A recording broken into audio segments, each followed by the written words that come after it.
in person on the campus of Columbus State University at the Cunningham Center in Columbus, Georgia.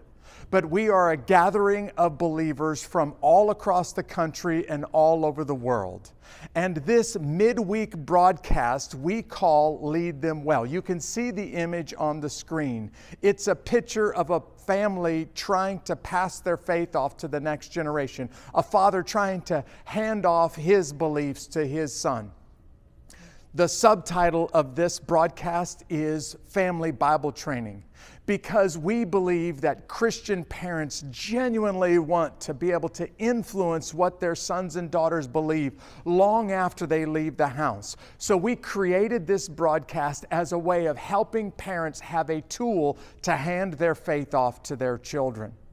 What we do each week is we come together as a family of faith all over the country and around the world, and we commit some scripture to memory together. We do a couple of practical exercises together, but the goal in this broadcast is for you, mom and dad, to have a few tools in your toolbox that will help you hand off your faith to your children.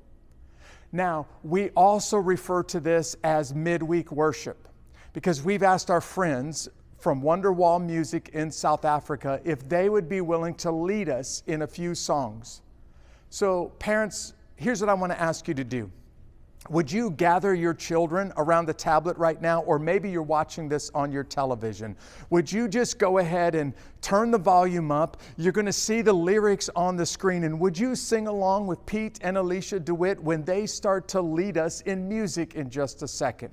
We're going to worship our great God by singing some songs. And then after those songs are over with, we're going to worship our great God by studying the Bible, by memorizing a verse from the Bible from the book of Romans tonight, and by putting a little bit of what we learn into practice. So turn the volume up, will you? And parents, why don't you go ahead and sing along with your children, along with Wonderwall Worship, as they lead us to worship Jesus our King. Sing with this song, will you? I lift my gaze up. I set my eyes on things above. I lift my gaze up. I set my eyes on things above.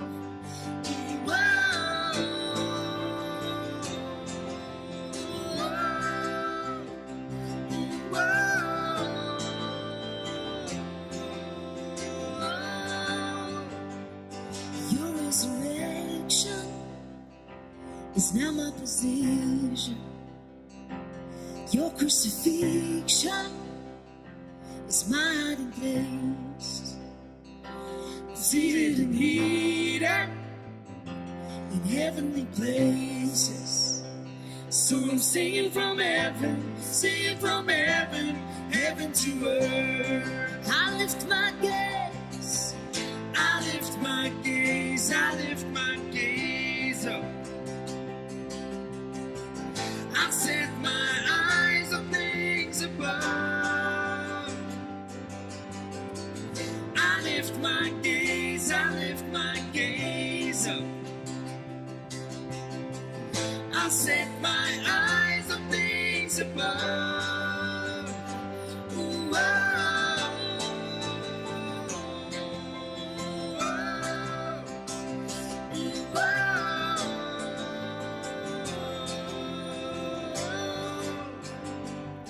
Christ is my portion, Christ my provision, Christ is my future, and He is my hope. In Him I am seated in heavenly places. So I'm singing from heaven, heaven to earth. I lift my gaze, up. I set my eyes on things above. I lift my gaze up.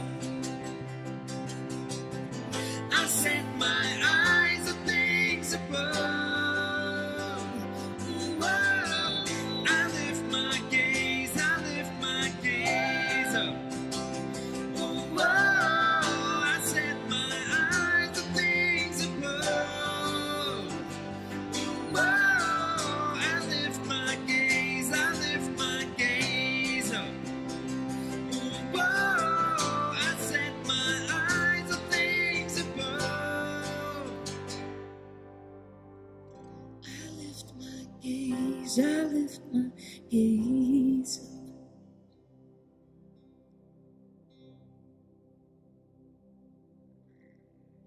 to all I see is you.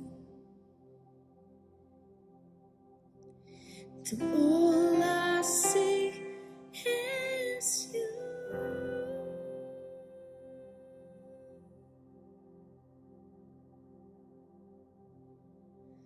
I lift my gaze.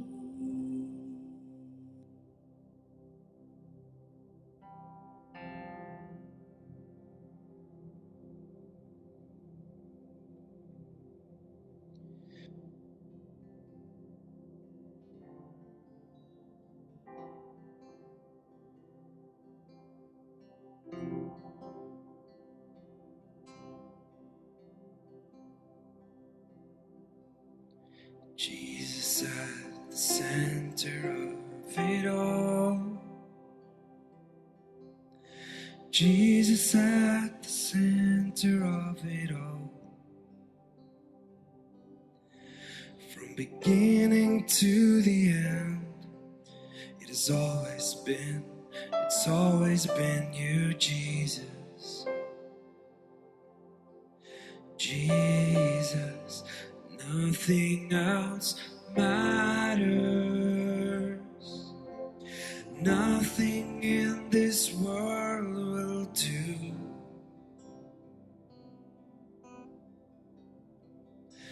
Jesus, you're the center. Everything revolves around you. Jesus, you at the center of it all.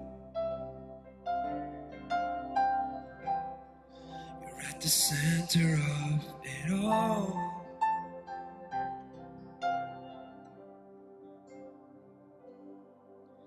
And Jesus at the center of my life.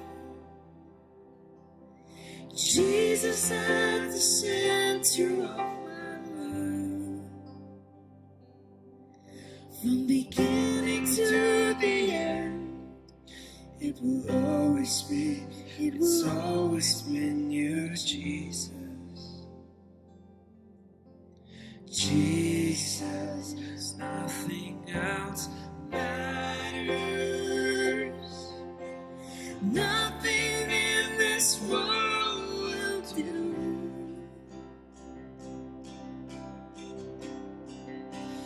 Jesus, you're the center. Everything revolves around you. Only you at the center of it all.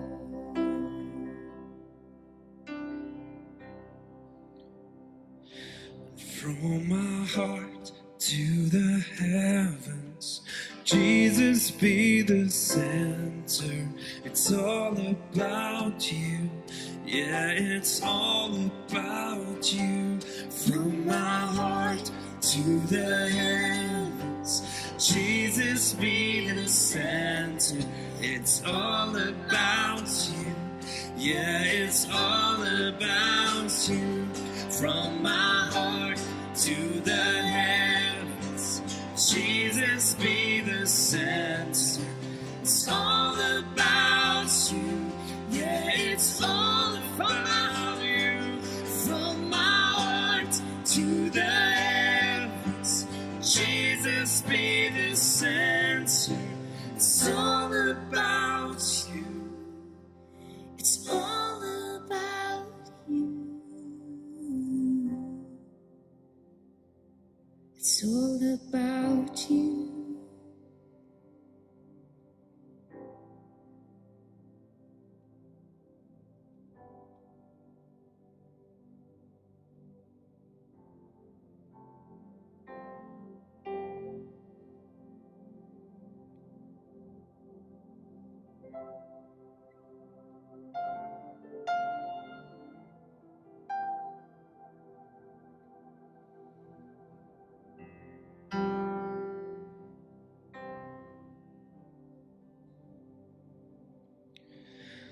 Jesus be the center of our church.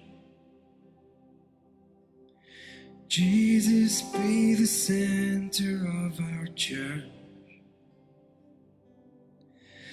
And every knee will bow, and every tongue shall confess you, Jesus. Jesus.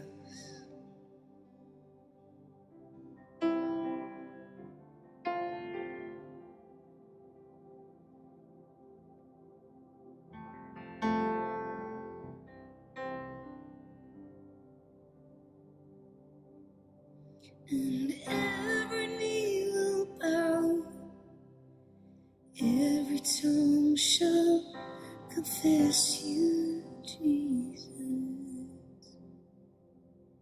Jesus.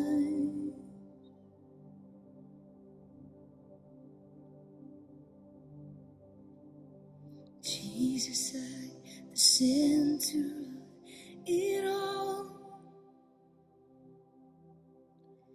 Jesus at the center of it all. From beginning to the end, it will always be, it has always been you, Jesus. Jesus.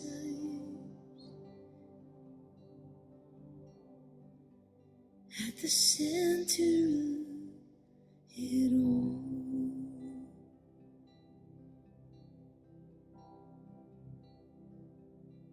It is you, Jesus.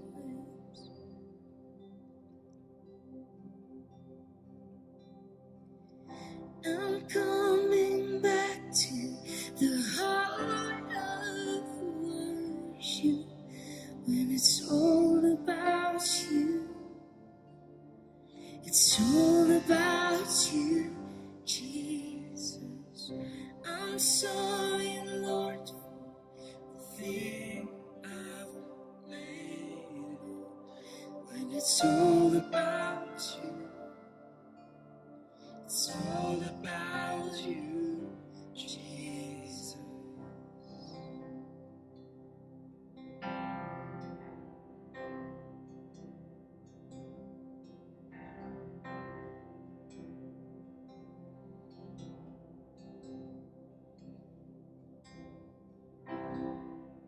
When the music fades and all is stripped away, and I simply come,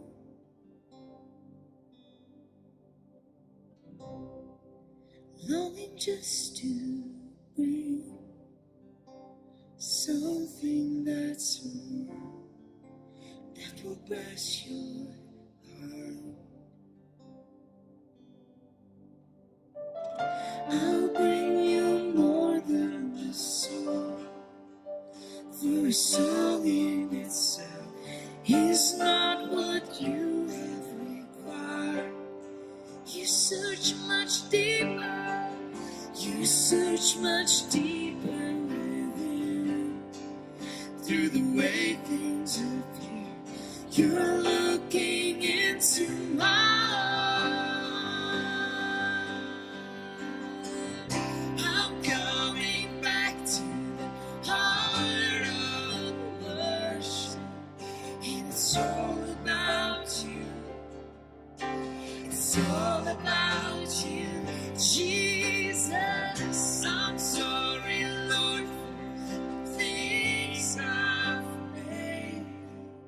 When it's all about you, it's all about you, Jesus.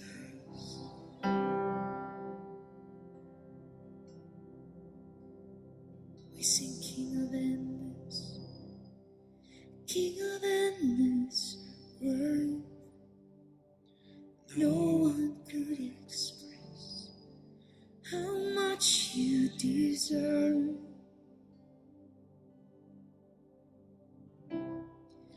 Though I'm weak and poor,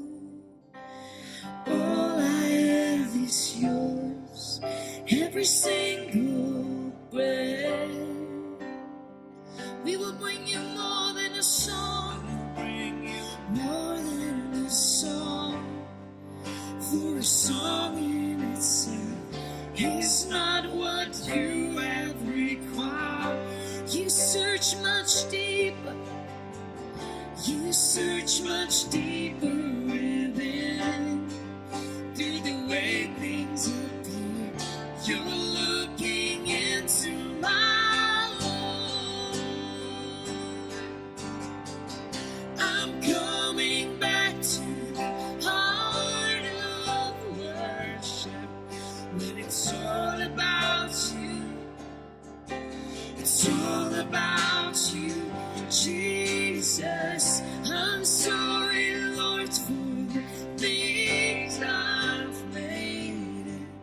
When it's all about you, it's all about you, Jesus.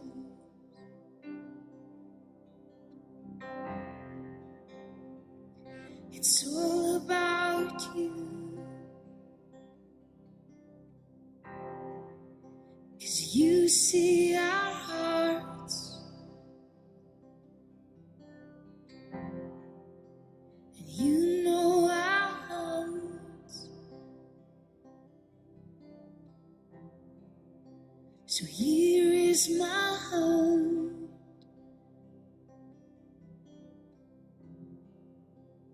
Here is my heart. The very center of who I am, I give it all to you. Here is my heart. Here is my heart. Be the center, be the center. Here is my heart. Jesus, you can have it all, you can have it all. Here is my heart. Come and do as you wish, come and do. Here is my heart. Jesus, be the center. Here is my heart. You can have it all. Here is my heart.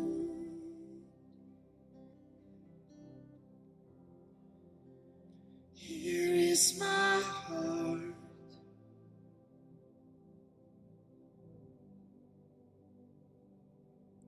And Jesus at the center of my life. Jesus at the center of my life.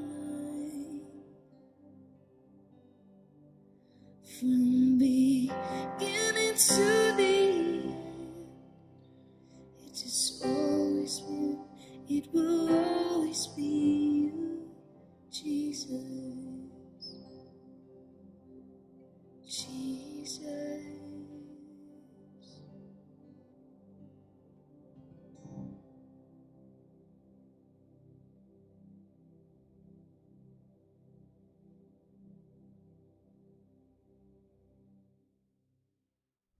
Thanks so much, Pete and Alicia, for leading us in that music. Hey, what we have started doing a few weeks ago is beginning to understand about a God who reveals himself. A couple of weeks ago, we learned that our God doesn't hide. He's not distant and hiding in heaven, that he is a God who loves his children and wants his children, that's you and I, to get to know him. So we learned that he is a God who reveals himself. We're actually studying through some theology is what we're doing, and we're learning about how God reveals himself.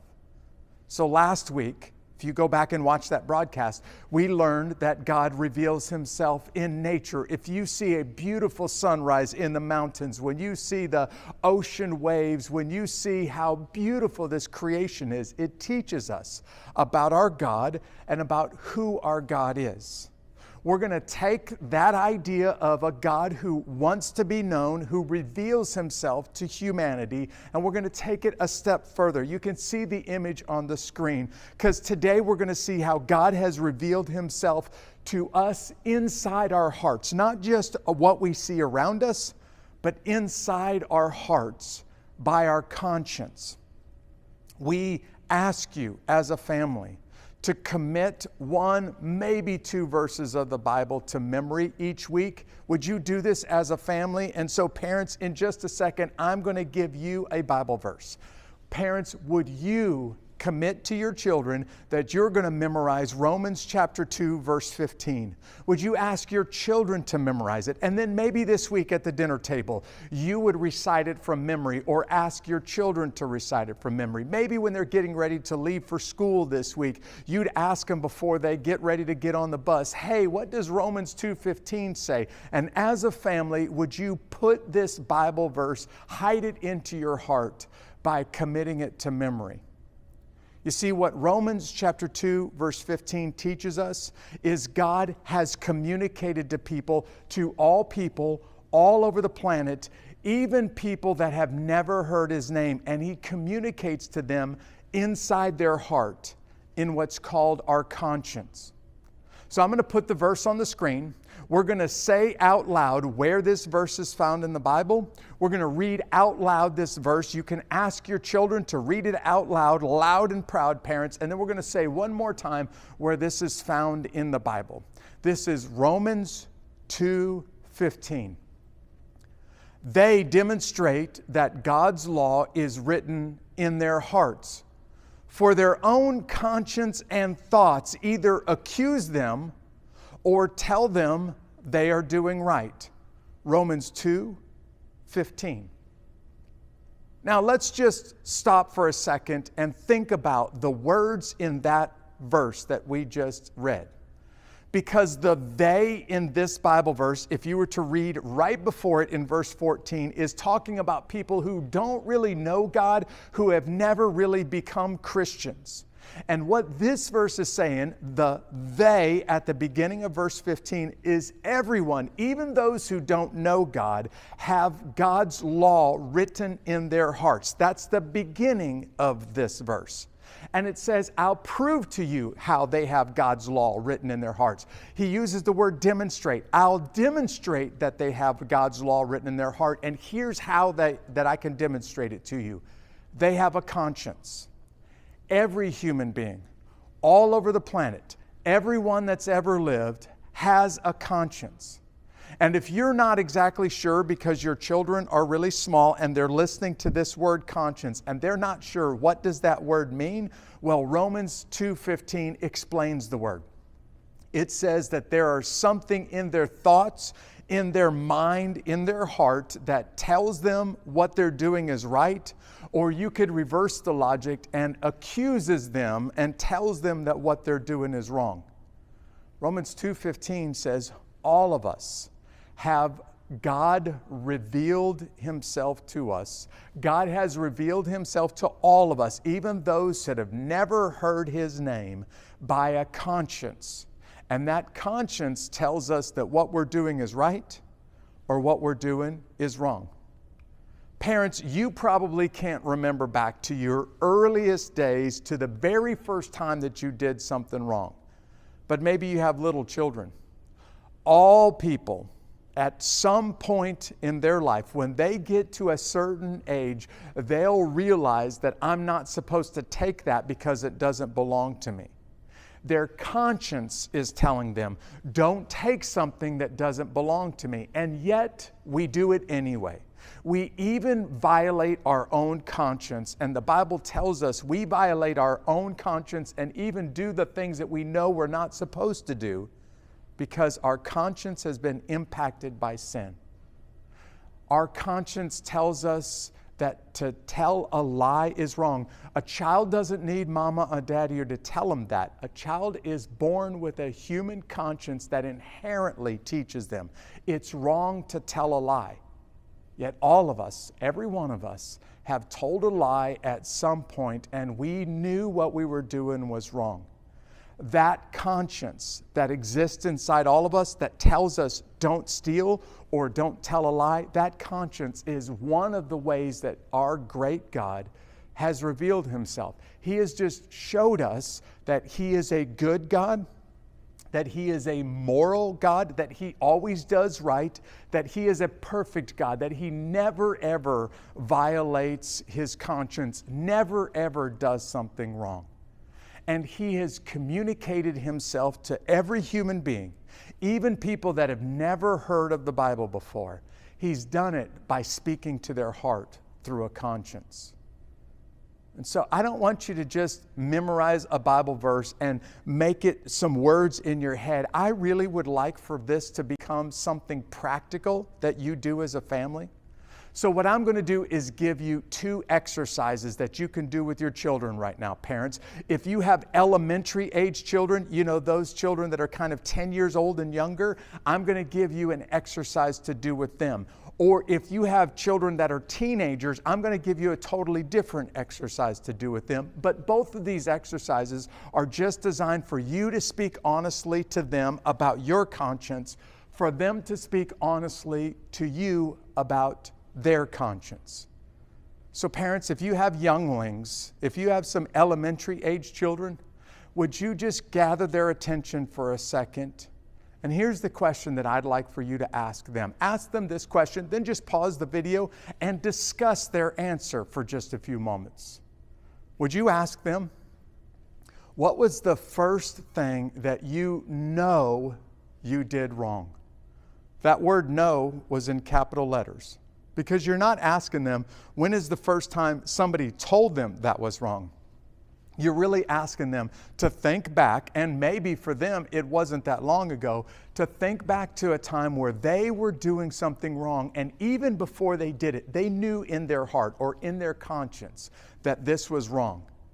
Ask them to think about what it felt like when they were doing wrong that first time and knew that what they were doing is wrong, and yet did it anyway. This can be a great exercise for you to just talk honestly about some times that you may have done wrong, parents, and let your children know that you still wrestle with doing right or doing wrong. Why don't you pause the video right now and just talk openly and honestly with your children about their heart and when they do something wrong and they know in their heart that what they're doing is wrong. But if you have teenagers, that exercise is probably too easy. It doesn't really communicate at the teenager level, young adult level, what I'd like for them to hear. So parents, if you have teens, would you gather them around the TV or the tablet right now? And would you ask your teens to just be really honest with themselves right now, to be really honest with God, and to perhaps be really honest with you, and just ask them, who has the biggest impact on their morality right now? Who's making the biggest influence on their view of what's right to do or what's wrong to do? Because sometimes even us adults or your teens can be influenced by people that really shouldn't be influencing our view of right or wrong. So this is a chance for your teenagers. Actually, parents, it's a chance for you to pause the video and talk to your teenagers about what's influencing or who's influencing you right now. And to just admit, sometimes we're influenced by people that probably shouldn't be influencing our morality. Sometimes what we read or what we see or what we hear on the television or the internet is influencing our opinion about morality in ways that it shouldn't be influencing us.